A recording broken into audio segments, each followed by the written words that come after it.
é o seguinte, no DNA do PT, tá certo? Eu acho que existe uma visão muito de salvador da pátria, de que são diferentes. Ou, se você quiser, de um certo egoísmo, se a gente pode falar de instituições que são egoístas, que pensam acima de tudo em si próprias. Eles ficaram fora, eles foram contra a anistia, tá certo? Em boa parte. Eles não toparam assinar a Constituinte, que nos fez a mudança, né, do período ditatorial para esse atual. Eles foram contra o Plano Real. Eles foram contra o governo de coalizão do Itamar Franco. Então, se você olha o histórico do PT, tá certo? O PT é um partido, como a gente diz na política, hegemonista, é tudo para ele, tá certo? E ele pensa, ele olha a realidade, e é isso onde está o centro da preocupação, da perspectiva do seu ganho.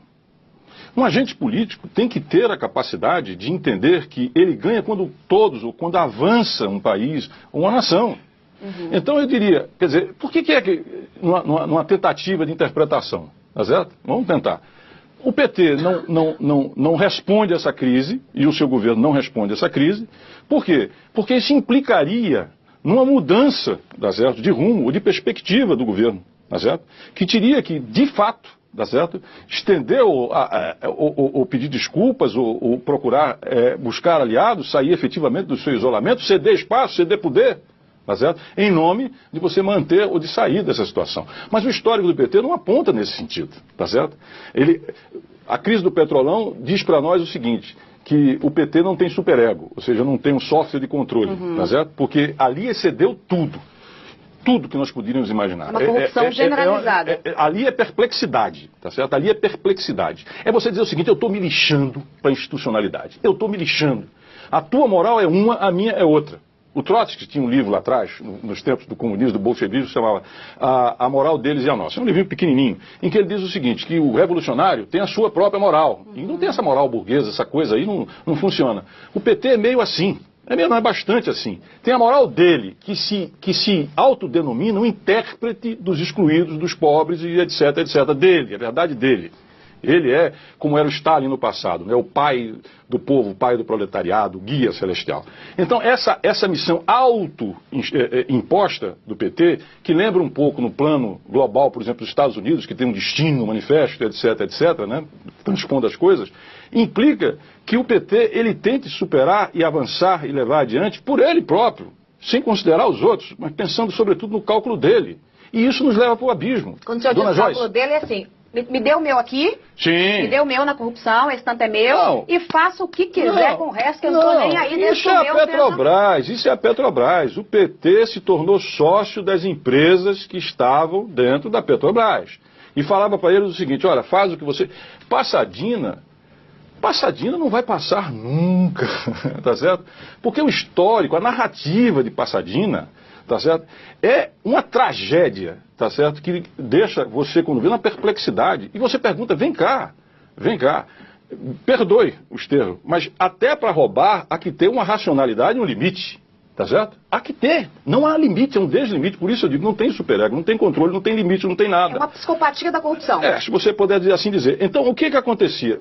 O PT disse, faz o que você quiser, deixa o meu, aparta a minha parte, faz o que você quiser. Não quero saber o que você vai fazer. Só isso explica como é que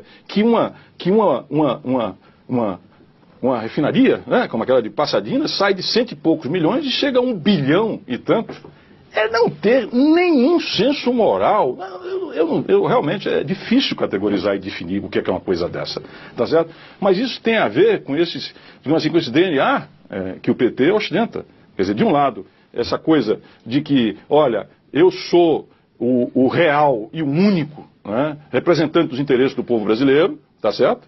E isso representa um enorme, tá certo, sentimento, o egoísmo, quer dizer, se eu sou o intérprete do povo brasileiro, então tudo que é bom para mim é bom para o povo brasileiro, e o resto que se dane, tá certo? E eu sei que é bom e faço do jeito que é, e mantenho o Congresso com o mensalão, e depois eu pego o dinheiro do Petrolão, e financio o partido, e mantenho o poder, e acabou. Só que a barca virou. A barca virou. E agora, cadê o PT com capacidade, tá certo, de entender e elaborar essa nova situação? Se ele só pensa nele, tá certo? Dane-se o país e essa situação que eu lhe digo que me traz uma imensa tristeza, Tá certo? Eu conheço quadros e pessoas do PT que eu respeito e gosto, tá certo? E tenho muito respeito. E acho que, inclusive, a trajetória dele ao longo de conquistas sociais é relevante e não pode ser esquecida. Mas o que a gente tem que ressalvar aqui hoje é o seguinte: o PT não é o país. O PT não é o dono da história do país e muito menos começou com ele. E sequer é o intérprete único do povo dos seus interesses. Não é isso. Mas só que isso, quando transportado para uma realidade de crise como nós vivemos hoje, tá certo? Lembra-se daquele ditado? Aqueles que os deuses querem destruir, primeiro enlouquecem. O PT está louco. Tá certo? E perdeu o senso de realidade do que nós estamos vivendo aí. Agora, só que ele está no poder. E para você ter uma saída política, você tem que ter confiança, confiabilidade, legitimidade, o que trocar. Como é que ficamos diante disso? Dona Joyce.